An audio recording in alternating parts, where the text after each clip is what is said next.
Hello बच्चों, चलिए प्रश्न को पढ़ते हैं। नॉनसेंस कोडॉन का कार्य है। विकल्प ए, आरएनए अणुओं से पॉलीपेप्टाइड श्रृंखला को मुक्त करना। विकल्प बी, अवशिष्ट अमीनो एसिड का निर्माण करना। विकल्प सी, पॉलीपेप्टाइड श्रृंखला का समापन करना। एवं डी, प्रोटीन संश्लेषण के लिए संदेश निर्धारित करना। इस प्रश्न की मुख्य अवधारणा नॉनसेंस कोडॉन से संबंधित है।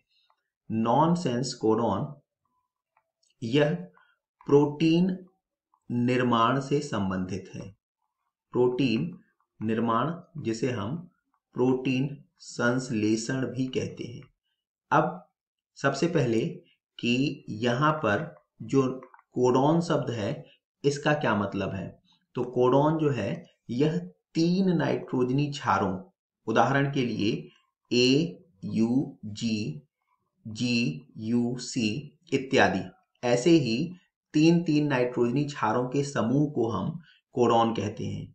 और नॉनसेंस कोडॉन का अभिप्राय ऐसे कोडॉन से है जिसका पूरक कोडॉन, जिसे हम UAA, UAG एवं UGA कहते हैं, से है।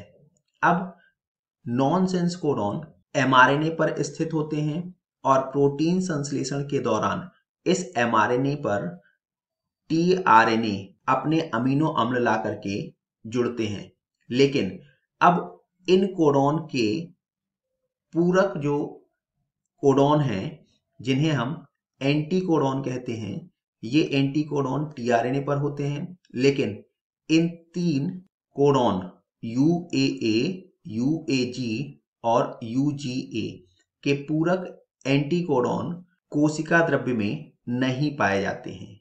अतः जैसे ही इन तीनों में से कोई भी कोडॉन इस mRNA पर आता है तो उसके सापेक्ष एंटी कोडॉन tRNA नहीं ला पाता है और यहीं पर प्रोटीन संश्लेषण की प्रक्रिया जो है रुक जाती है या समाप्त हो जाती है। अगर हम विकल्पों को देखें तो पहला विकल्प आरएनए अणुओं से पॉलीपेप्टाइड श्रृंखला को मुक्त करना, यह गलत है। दूसरा, अवशिष्ट अमीनो एसिड का निर्माण करना, यह भी गलत है।